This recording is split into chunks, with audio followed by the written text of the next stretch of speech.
샬롬, 사랑하는 하나의 가족 여러분, 좋은 아침입니다. 온 우주를 창조하시고 생사 화복을 주관하시는 하나님께만 소망을 두시는 오늘 하루가 되시기를 바랍니다. 오늘 우리에게 주시는 생명의 말씀은 시편 59편 1절에서 17절까지인데 16절과 17절을 읽도록 하겠습니다. 나는 주의 힘을 노래하며 아침에 주의 인자하심을 높이 부르오리니 주는 나의 요새이시며 나의 환난 날의 피난처 시민이다. 나의 힘이시여 내가 주께 찬송하오리니 하나님은 나의 요새이시며 나를 긍휼히 여기시는 하나님이시니이다. 아멘. 한 어린 소년이 연못가에서 손으로 만든 작은 종이배를 띄우며 놀고 있었습니다. 그런데 배가 손에 닿을 수 없는 곳으로 밀려 떠내려가기 시작했고 소년이 울기 시작했습니다. 이것을 본 소년의 형이 배가 나아가고 있는 방향에 돌을 던졌습니다. 어린 소년은 형이 던지는 돌멩이가 배를 맞춰서 가라앉게 하는 것이 아닌가라는 생각이 들자 더 서럽게 울기 시작했습니다. 그런데 던진 돌멩이가 수면 위에 떨어져서 잠 물결을 만들기 시작했습니다. 그리고 그 물결이 멀리 떠내려간 배를 연못가를 향해 되돌아오게 하는 것을 보고 소년은 이내 울음을 그치게 되었습니다. 우리들 대부분도 이 어린 소년과 같이 고난의 물결을 일으키는 돌멩이가 우리 앞에 떨어지게 되면 당황하고 울게 됩니다. 하지만 하나님은 그분의 뜻을 따라 부르심을 받은 사람들에게 유익을 주려 하시는 분이므로 우리가 하나님의 사랑을 구할 때 하나님은 우리의 고난을 승리로 바꿔주시며 우리를 더욱 성장시켜 주십니다. 오늘 본문 시편 59편은 사울이 다윗을 죽이려고 집에 암살자를 보냈을 때 미갈의 도움으로 다윗이 위기를 모면한 사건을 배경으로 하고 있습니다. 다윗은 이스라엘의 가장 위대한 왕이었지만 그 과정이 참으로 험난했습니다. 앞선 예화에서 말한 그런 고난의 돌멩이가 다윗의 인생 가운데 수없이 떨어졌습니다. 그러나 그는 하나님을 원망하거나 또 불평하지 않았고 오히려 하나님을 찬송했습니다. 다윗은 그 고난에 하나님의 인도하심이 있고 자신의 문제를 역전시키실 분은 오직 하나님임을 굳게 믿고 있었기 때문입니다. 어떠한 굳은 믿음이 생기려면 그 믿음을 갖게 하는 분명한 근거가 있기 마련입니다. 우리는 그 믿음의 근거를 말씀 속에서 하나님이 어떤 일을 하셨는지를 보면 알 수 있습니다. 하나님은 어떤 분이십니까? 하나님은 우리의 상식으로는 감당할 수 없는 온 우주를 만드시고 또 인간을 창조하신 분입니다. 장인은 자기가 만든 물건은 그 누구보다 잘 압니다.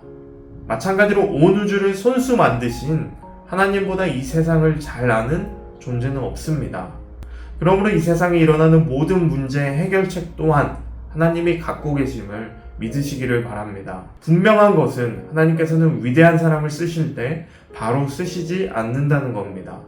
다윗이 이 숱한 고난을 통해서 깎여나가고 인내하며 하나님께 인정받는 믿음을 갖기까지 하나님은 그를 고난을 통해 만들어 가셨고 그렇게 위대한 왕으로 삼으셨던 것입니다.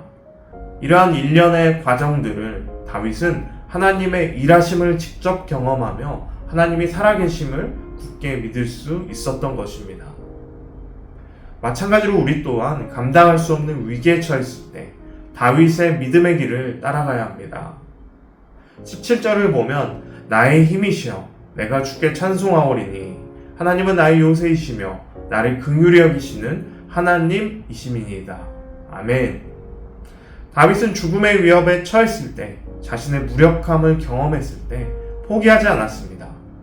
그 즉시 하나님을 찬송하고 역전시키실 그 은혜를 굳게 믿었습니다.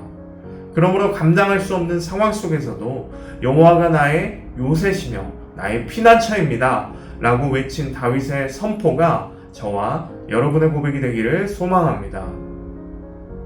우리가 위기 속에서도 하나님만 찬양해야 하는 두 번째 이유는 하나님은 죽은 자를 일으키시는 생사화복의 주관자이시기 때문입니다.